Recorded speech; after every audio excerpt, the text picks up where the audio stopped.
bombahin mo na lang ang location ko. A different kind of Bayot. Bayot yung apelido niya, pero sobrang tapang niya pala. No? Sabi niya, bombahin nyo na lang ang location ko. Yun nga, 3 days after, niretrieve ang kanyang katawan. At isa sa mga nag-retrieve ay kanyang tatay kasi mataas ang rango ng kanyang tatay. Niretrieve ang katawan ng kanyang anak. Nalaman na hindi namatay sa bala. Bugbog ang mukha at tinaga. No? Yun ang kinamatay ng kanyang anak. 24 years old. No? A different kind of Bayot. Maraming mga fallen doon ng mga soldiers. But hindi pa rin nawalan ng pag-asa yung mga sundalo. Maraming mga sugatan. Sinabi, pagkagumaling, babalik ulit eh.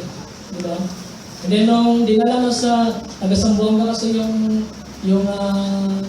sundalo na yon, dumalaw si Duterte doon. Sabi, ano pang magtutulong ko? Katapos ng binigay mga benefits. Sabi ng tatay, meron pa akong bunsong anak, kapatid ni mga anak ko namatay. Gusto rin magsundalo. I-enlist mo, presidente, sabi niya. Hindi muna, mag-aaral muna sa college. Sabi ng president. Sabi ng president, different kind of Bayot. Parang pag binabasa ko yun, nakaka-ano sa puso mo. And this is our prayer para sa ating mga tatay, that they will continue to learn to lead those people, no, na hindi pa nakakilala sa Panginoon, the fallen to Jesus. Bakit? Wala nang ibang paraan para ang tao ay maligtas. Wala nang ibang paraan para ang tao ay maligtas sa kapahamakan, kundi sa pamamagitan lamang ng Panginoon Kristo. And we thank the Lord for those fathers na ginagamit sa pagdadala ng kaluluwa, no? sa Panginoon. Meron tayong mga tatay na magdadala. And ang panalangin natin, patuloy pa na magdala, no, ng mga kaluluwa. Patuloy pa na i-share yung kadakilaan at biyaya ng Panginoon sa kanila. May mga talata po dyan, ano? Pwede nyo nga pong tingnan at basahin sa inyong bahay. Third, not only fathers who have learned to lean on the Lord, not only fathers who have learned to lead, bless their families, the fallen, but also third, fathers who have learned to love. Fathers who have learned to love. God is seeking a godly father who have learned to love, letter A, the Lord.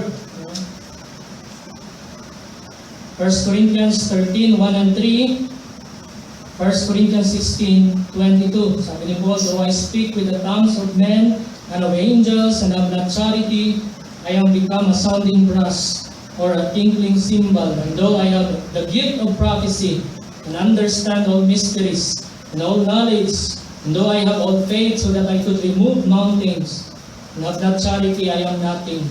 And though I bestow all my goods to feed the poor, and though I give my body to be burned, and have not charity, it profiteth me nothing. It profiteth me nothing.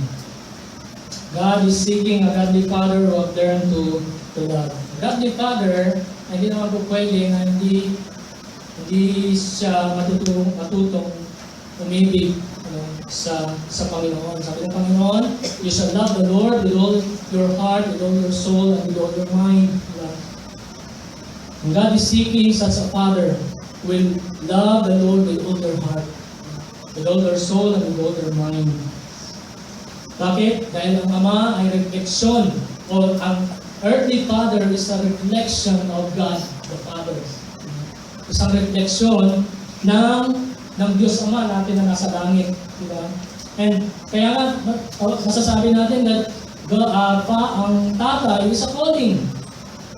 Ang tatay ay isang calling. Kasi nire-reflect nyo kung sino ang Diyos natin na nasa by His love, by His compassion, by His forgiveness, at marami pang iba. God is seeking a godly father who have learned to love the Lord, to love the Father.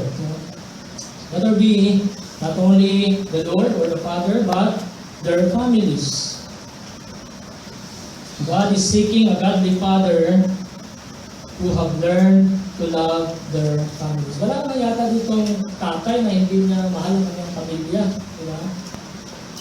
Wala namang tatay dito, ama, sa tahanan na hindi niya mahal ang kanyang pamilya.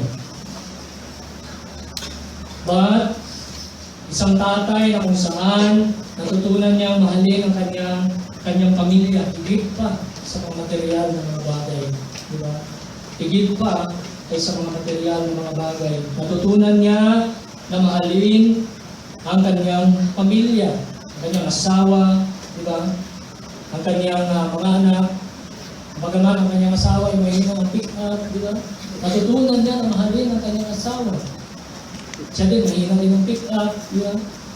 Ang kanyang mga anak ay natutunan niyang mahalin at pinapakita niya yung kanyang undying love, unconditional love, kagaya ng Diyos Ama. A father who have learned to love his family. Mga ama, mahal niyo po ba ang inyong mga anak, ang inyong pamilya? Hindi lamang in terms of provision, nakikita yung pagmamahal ng isang ama. At sa bawat oras na inyong binibigay para sa inyong mga anak, ipagpapakita ng inyong pagmamahal para sa inyong pamilya. Hindi lang puro trabaho, diba? Kundi meron ding panahon na kung saan ay nagbabanding, nag-aaral ng salita ng Panginoon, ay isang malaking bagay para sa pamilya. God is seeking a godly father who have learned to love their family. Wala namang pamilya na perfecto. Diba? Bawat pamilya ay mayroong mga kahinaan. But that godly father learned to love his family regardless of who they are. Patuloy siya na nagpipray, pinanalangin ang kanyang pamilya. At so tinawag siya na father. That's why tinawag siya na ama ng tahanan. Diba? Siya yung ama na kung saan ipapadama niya ang kanyang pag-ibig para sa kanyang mga anak. Bakit? That love is a reflection of God's love sa kanila. You can show your love para sa pamilya niyo by bringing them sa church, di ba? I-nurture sila sa salita ng Panginoon. Sabi doon sa Ephesians, kung ating bubuksan, sabi doon, bago yung children, obey your parents in the Lord, for this is right. Sabi doon, fathers, provoke not your children, di ba? Provoke not your children. Sa Colossians din, ay binanggit yan, di ba? Huwag sanang magkaroon ng isang bagay na ma-discourage yung mga anak sa kanilang mga magulang. Di ba? Na nandyan ang kanilang mga magulang, ama na binibigay, pinupush sila, di ba? Binibigyan sila ng, sige lang anak, di ba? Dinadala sila sa gawain ng Panginoon. Bakit that's the role of the father sa loob ng tahanan. Siya yung nagli-lead sa kanyang pamilya, sa devotion, sa salita ng Panginoon. At so siya din ay lumalagong ama sa salita ng Panginoon. God is seeking a godly father who have learned to love the Lord, the families, and the third, the fellowship, the church. The fellowship, the church. Ephesians chapter 5 verse 25, sabi doon, Christ also loved the church and gave Himself for it. The same passage tells us to love in the same way. Kikita natin na isa din sa mga panawagan ng Panginoon o command ng Panginoon sa lahat ng ng mga Kristiyano, including yung Godly Father, to love the church. Because Christ also loved the church and gave Himself for it. God is seeking a Godly Father who have learned to love the fellowship, the church. Natutunan niya na mahalin ang iglesyang ito, ang kapulungang ito. That's why nandyan siya. Sumusuporta sa gawain ng Panginoon. That's why nandyan siya. Pinapadala niya ang kanyang mga anak, ginaguide niya ang kanyang pamilya para sa gawain ng Panginoon. Dahil alam niya, alam ng Godly Father na isa itong mahalagang bagay para sa kanyang pamilya, spiritually. Kaya mahal niya ang gawain, mahal niya ang church. Kaya nga nandyan siya ang kanyang pamilya. Kaya sabi ni Pastor kanina, yung panalangin ni Joshua, di ba? Hindi lang mga tatay makakilala sa Panginoon, but masasabi din niya kasama ang kanyang pamilya that as for me and my house, we will serve the Lord. God is seeking a Godly Father who have learned to love the fellowship. That we can show our love sa fellowship. Kung nandyan tayo, suportahan natin ang gawain ng Panginoon. Kung nandyan tayo, kasama natin ang pamilya natin na naglilingkod sa Panginoon. Araw-araw na nga yun sa atin eh. Diba? Isang araw nga lang hinihingi ng Panginoon sa atin na tayo magsama-sama as a church. Bukod pa sa Wednesday, sa iba pang mga meetings natin. Then hindi pa natin maibigay yung isang araw para sa Panginoon. Diba? And so we can show others, show your love sa fellowship by sending yourselves and your family sa gawain ng Panginoon. Yan ang isang kayamanan na hindi kayang bayaran, hindi kayang tumbasan. Yung pamilya, nandiyan ang Godly Father, ginaguide niya ang kanyang pamilya para sa Panginoon.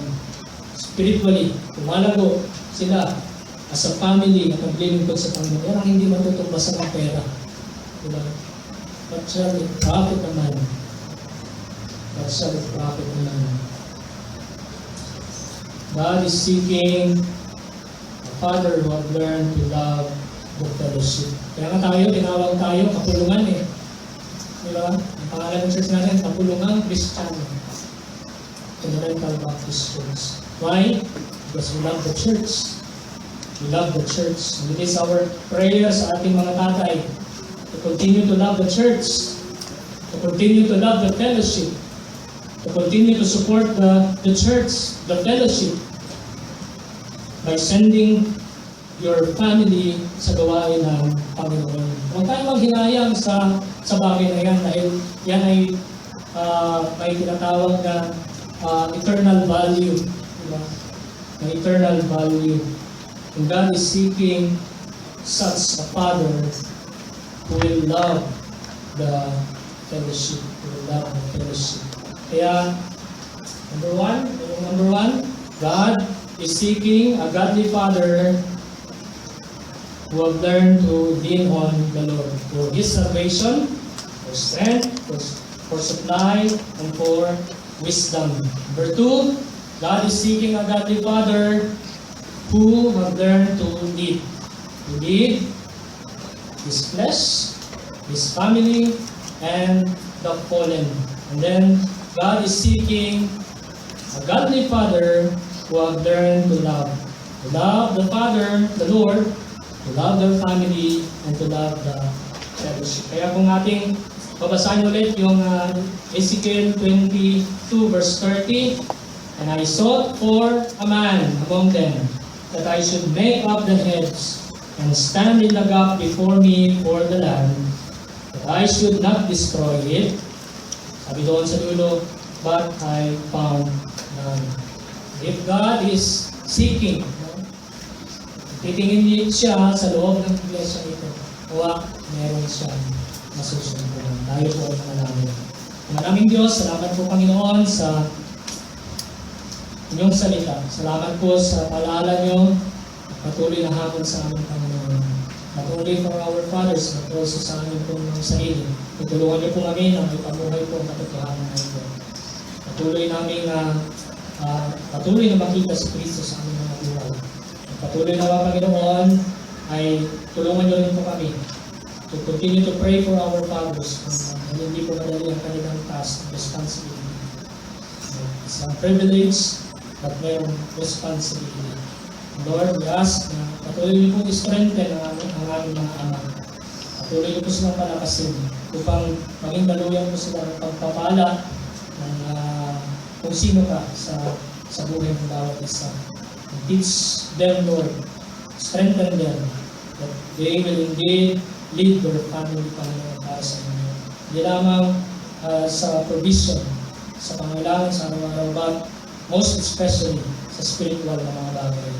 Palain niyo po sila, Panginoon, at sa mga tatay dito na hindi pa nakakilala, Lord, alam namin, walang imposible sa inyo. Dalangin namin, O Diyos, na tatagpuin niyo rin, Panginoon, ang pangailangan ng mga ama at sila ay makakilala sa inyo. Sa takdang panahon, naman po namin nakikilos kayo. Tulungan niyo lang po ang bawat isa na patuloy na magtiwala sa inyo. Patuloy na hintayin ang inyong kalooban, Panginoon. Patuloy na sampalatayanan, Panginoon, panghawakan ang inyong mga pangako sa bawat isa sa amin. Patuloy na pinapasalamatan ka namin sa pagkakataon na ito, Panginoon, na maalala namin ang aming mga isang paalaala din na meron kaming Ama na nasa langit. Kailangan na hindi ng babae. Pagpalain niyo po kami as a church, pagpalain niyo po kami sa aming pagpapatuloy. Sa pangalan ni Jesus.